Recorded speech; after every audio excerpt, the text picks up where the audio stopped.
I get started. Welcome and welcome again to this YouTube channel. Today on the podcast, we have Nehul Malhotra. If you remember, recently we had published a list of IIM Ahmedabad gold medalists for the last 35 years, and Nehul stands there in the list of class of 2012. He's a gold medalist with Institute Rank 2. Prior to IIM Ahmedabad, he has also done his engineering from Netaji Subhash Institute of Technology, Delhi, and post the MBA has worked at marquee places, and we're going to hear from him. Welcome to the show, Nehul. Thank you, Anurag, for having me. Yeah. So first of all, my first question: IIM Ahmedabad, that storied education style, that pedigreed network, how does that impact your career choices and your leadership style? Okay, no, I think very good question, Anurag, to start off. I think I personally believe, uh, that there are two kinds of pedigrees or people, which excel disproportionately in their career, right? Meaning faster than others. Right? One who are hardcore specialists who pick up one field and keep on excelling there. These days could be AI researchers, could be, someone working in super special niche area like gene replacement, etc., right? Or people who are hardcore, journalists who get bit of everything and hence are able to, take up leadership roles and grow their business ventures or whatever area they are working with. Right? I think IMA helped me become the latter for a very simple reason. I think the kind of perspective you get, the kind of width as well as depth you get in each and every aspect of business that you need to run it today, I think is sort of unparalleled and fantastic. And not only, theory, I think with the kind of cases that we do for each and every area of business today, right? Whether it's marketing, operations, human resources, which is very, very critical, finance, etc. I think keeps you in very good stead when you sort of grow and in your career outside of the institute. So I think to sort of summarize the answer, I think education at IMA helped me being a knowledgeable person in multiple aspects of business, and hence allowed me to take leadership roles where I could easily manage multiple archetypes of people, build multiple variety of businesses, and yeah. So overall, that's my answer.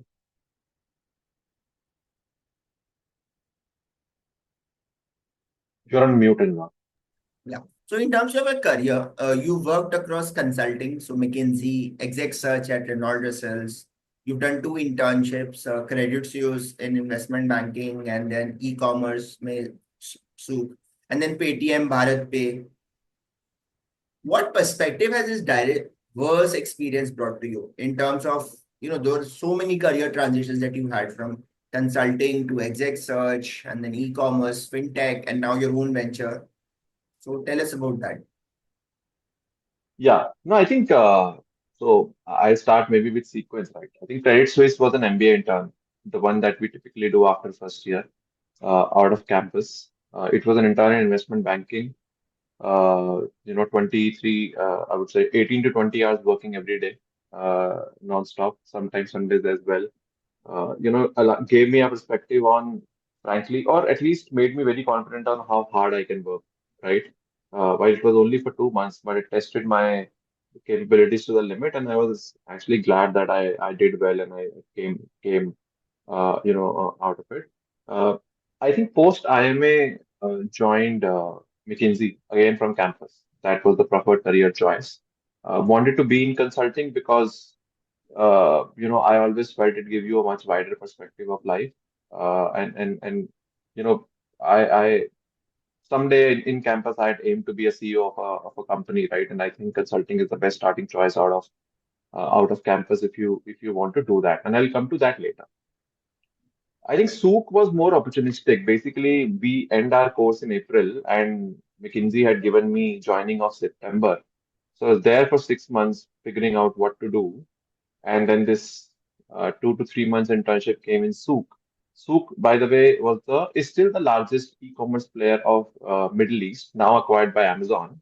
And there I interned for 2, 3 months. So it was more just about, staying in Dubai for 2 months, getting a different perspective. So helped a lot, right?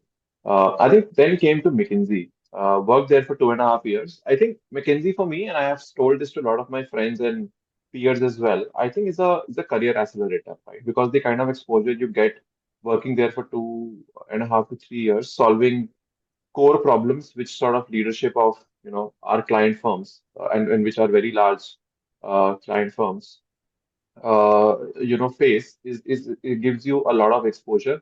It gives you an idea of what's at stake, right? Something that you might not get earlier on in your career otherwise. It gives you an insight into how leaders think, right? I mean, sometimes when in college, when we used to study cases, we used to have a very mathematical or a very linear approach to decision making, right?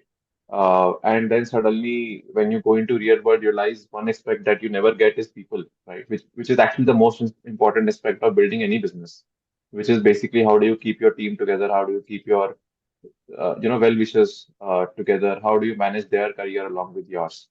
So I think McKinsey gives you all of that. So I think it's sort of after MBA, 2, 3 years of McKinsey further sharpens your brain perspective, way of working, and then you are able to fight it out in the world, right, without any hassle. Then you can be basically, at least I felt after McKinsey, I can be thrown into anything and I'll be able to do that, right?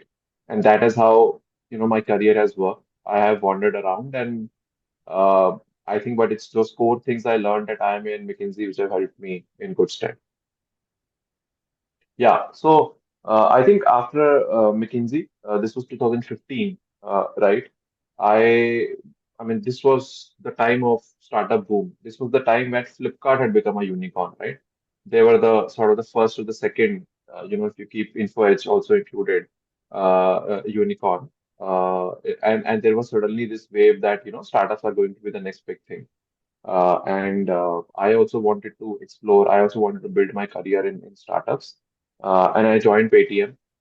Very simple reason, no logical answer, but Paytm was Delhi, hometown is Delhi, so I could get to stay at home, basically, which I love, something which I still do. And therefore joined Paytm. This was before they had got the first round of Alibaba funding, right? And I worked there for 4.5 years, close to the leadership team there, Vijay, Sudhanshu, Kiran, Renu, etc. And I left 1 year before the IPO, I think. So I saw that Paytm journey from, I will not say 0 to 1 or 1 to 10 because Paytm was a large company by then, but let's say from 100 to 10,000 is what I would say. And it was a great experience. I think owning up business verticals, owning up operation verticals, right? Managing large set of teams, right? I'll give you a perspective of how life changes and if you have the right sort of skill set and the toolkit that you have developed at IMA and McKinsey, what you can do. So McKinsey 2.5, 3 year people are basically individual contributors, right? I mean, we don't manage people. I joined Paytm second. I was given a team which had 200 people, right? And at least 30 of them had 10-year experience more than me. And I was suddenly their boss, having never managed a team before, right? So the only reason I could do this is because I had studied what it takes at IMA and I've seen what it takes at McKinsey, right? So and that's how I was able to make good for myself. So I think 2019 was when I left Paytm because I think I personally felt I had done enough, right? And I'm the kind of individuals which likes to challenge, himself every 3 to 4 to 5. I don't like to get complacent, right? Even if I'm not that kind of a person. So. Uh, 2019, I left Paytm, joined Russell Reynolds. Right? It's there are top 5 search firms globally, executive search firms globally. What are executive search firms for your viewers? They are the firms which basically help all the other companies hire leaders, right? It's a very specialized skill, and I joined that. Uh, you know, Another tremendous experience, and uh, it was a different career choice, but I think the primary reason I did that was one, I ultimately had a dream that I'm going to be, I I studied and I thought that it's an area where product and technology can bring in a lot of efficiency, right? And therefore I said, let me do it for 2 years or 3 years or 4 years, whatever it takes to learn. And then we will, I'll think about how I can, bring in product and tech into it, right? It's a very high margin business, by the way, executive search, and therefore I got very, interested in that. Did that for 2 years and realized that it's more, a lot of value gets added by these companies during the closure phase, right? And not necessarily in finding. What that means is that, let's say, Russell Reynolds gets a mandate to hire a CEO of a leading bank in India. Getting those 4 or 5 people to convince and sort of, interview is not a bigger problem than, once the enterprise says this is the right candidate, managing him to convince him to join, right? Because multiple, aspects come into play then, beyond compensation, by the way. Right? There are anti-competes, there are candidates' interests. He's looking at long term. There are contracts to be structured, right? There is public perception to be managed, right? And I realize that's more an art than a science. So that's not going to be it cannot be a product-led industry. So I said, okay, let me go back to what I do well. And then I joined BharatPe. Now that was very interesting. BharatPe career move was again to challenge myself. Basically, in Paytm, I think I had worked for 5 years, but mostly on the merchant side, right? I had not worked on the consumer side. I think this was the time when BharatPe, which used to be a merchant-only firm at that point of time, was building PostPay, or they were about to launch PostPay, which was their consumer side offering, right? It started with BNPL, ventured into card, and then ventured into a full tech consumer enterprise for Indian consumers. So I joined as the head of that business. I had to launch that business and scale it to wherever we took it to. And again, it was a very good experience. It was a proper 0 to 1 experience with one caveat that typically when you do 0 to 1, you also have lack of funds, right?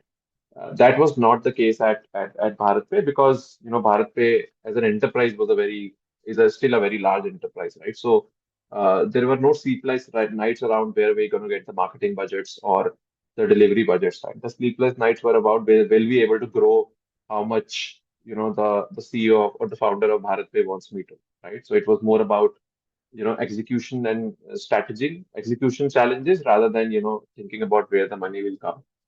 It was a great experience. I think we sort of, while I can't disclose the exact numbers, but we built Postpay to 1,000+ crore brand in sort of 1.5 years. That's where, interestingly, I met Rajat and Gitanshu. I mean, we were together at Paytm also, but we didn't work together. In Postpay, we worked very well together. I was the business guy, Gitanshu was the tech guy, Rajat was the product guy. We really liked each other's working style. We became comfortable with each other outside of work, which I think is very, very important in a co-founding team, right? And 2023 is when we all left together and said, okay, we are going to be building GenWise.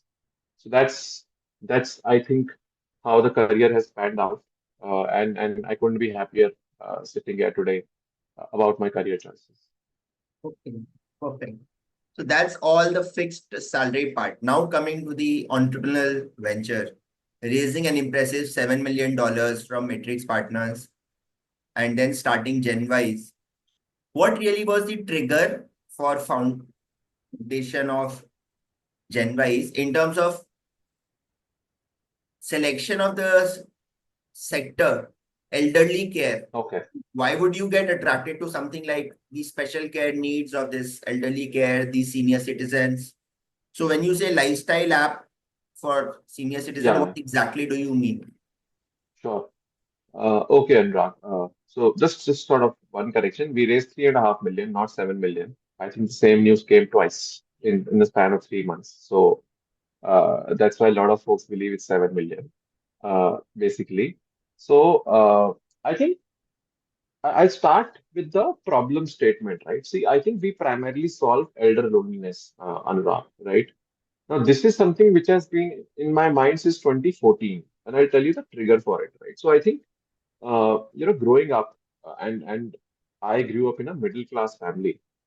I think all I could dream of is when I grow up and I start to make money, I should give good means to my parents and my family, right? That's the And I think even today, for most of uh, folks who work hard and have a middle class background, that's what they ultimately want to do.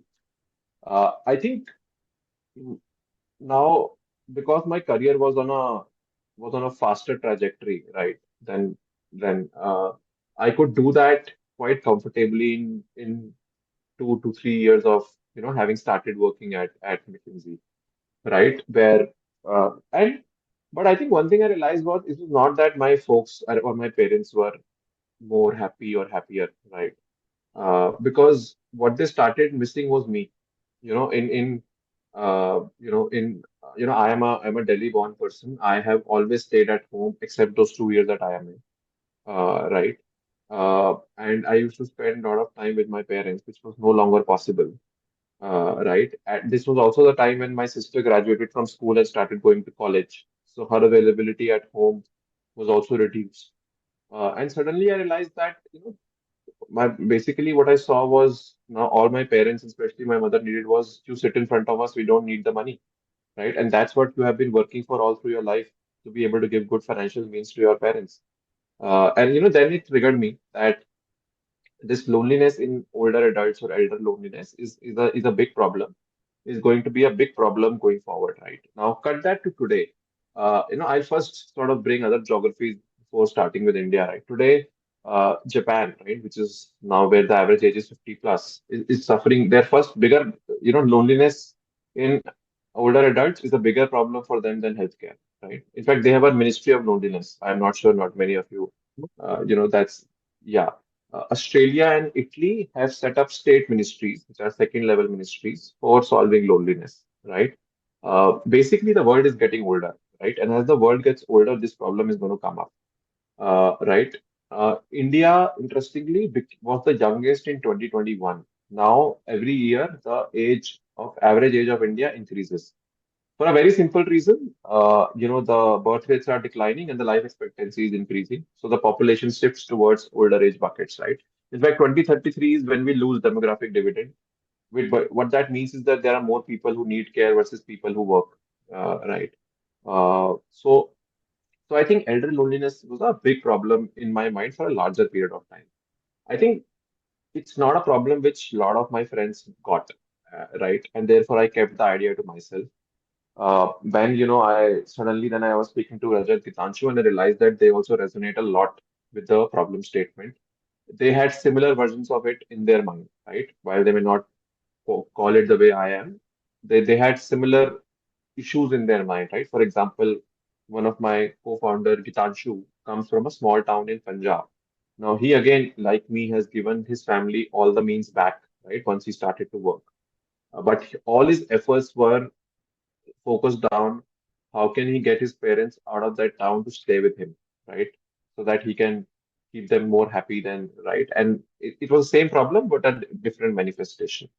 So I think Rajat, my other co-founder, didn't go outside of India to work.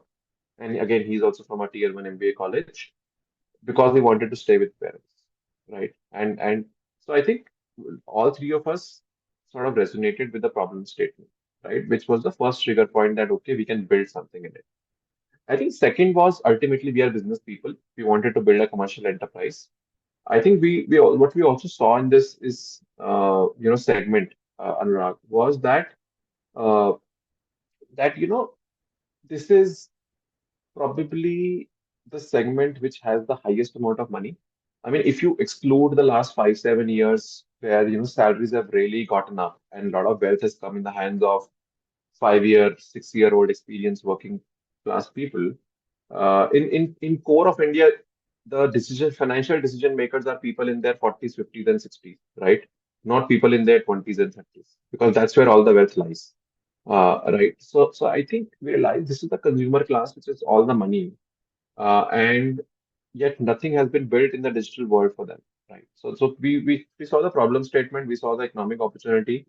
I think the third thing which sort of we said it's also going to happen is the ultimately all the three co-founders, we are innovators at heart, right?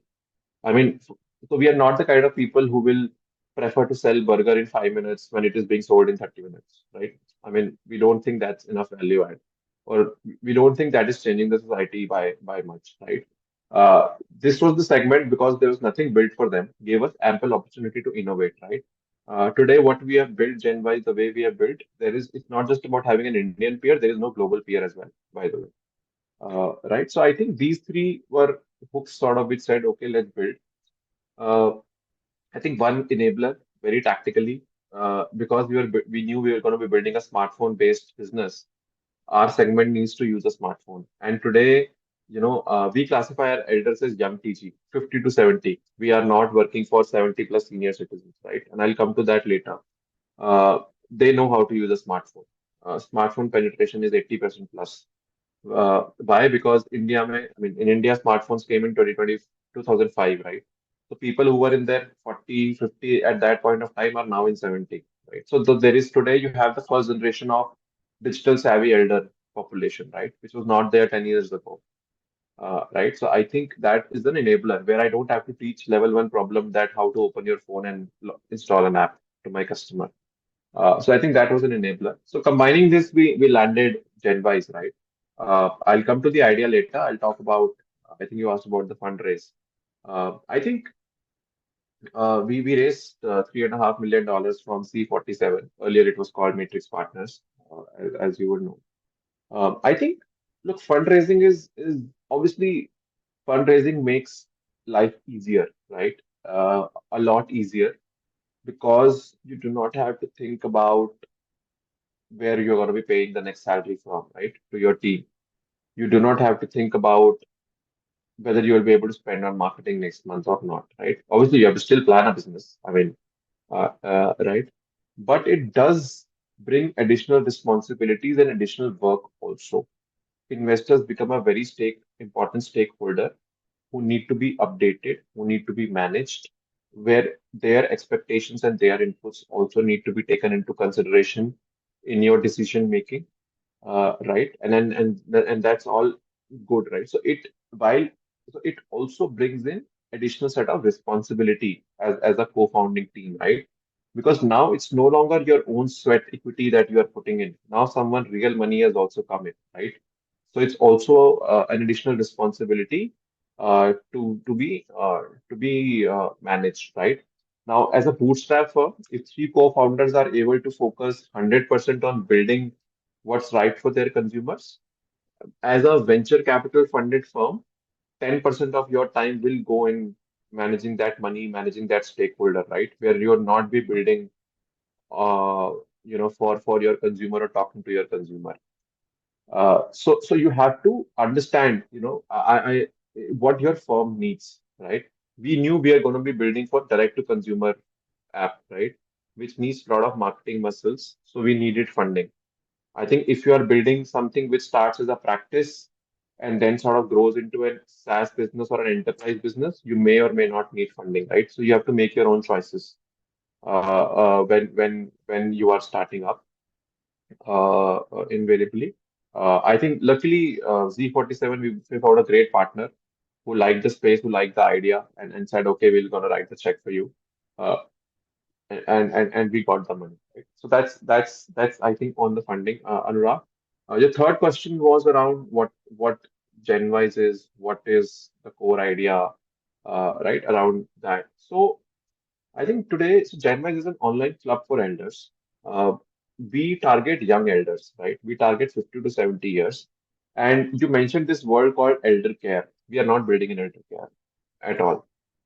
Because एक हमारे mind में so in our mind there is a notion that when we think of elder or senior citizen, we visualize someone who is very unhealthy, needs all the medicines and cares, right? And that's all what we see. That's a very wrong way of looking at older people. That's our way of looking at older people. That's not their way of looking at their own, right? Right. So I'll give you a very interesting, by the way, real example. So when we started GenWise, we ran a survey for 500 people. 200 people, 250 people were people like you and I, right? Uh, Millennials, basically. And 250 people were RTG, young adults or young elders or young senior citizens, right? 50 to 70. And there was just one question we asked. We are building a digital app for you and for us, our parents. What should it have? Right? This was the one line question. I had a Google form for it. I also put it on LinkedIn, etc. Uh, and the common themes from answers given by people of our age were utility services, maid on demand, ambulance on demand, daily massage therapy, uh, medicine delivery at home, right? Elders gave themes like, I want to go on picnic, I want to make new friends, I want to travel the world, I want to play games. I mean, I people do not realize today for casual gaming, elder is a bigger customer segment in India than, you know, 20, 30-year-old. Uh, at least one auntie in our family will be hooked to Candy Crush and will be on some 20,000 level, right? I mean, that happens with everyone. So I think what we realized was that our perception of what our parents need, and obviously we had an idea that this is true, but it was sort of reinforced by this survey, right? And that's when we said we are going to be building something which makes elders cool, which makes elders socially connected, which sort of entertains elders, right? So we don't build anything for elders. So that's how we conceptualize Gen Ys, which basically stands for generation wise. So today, all of us get classified into Gen X, Gen Y, Gen Z. Now there is Gen Alpha, right? We said we have learned everything from them. So they are generation wise. So the name became Gen Wise. It was a very, that was the way to get the brand in play. Now, now we, you know, so how Gen by Cells gets sold today? It's an online club for elders, which primarily solves elder loneliness through multiple features within the app, right? Now, I'm not going to sort of go into much detail,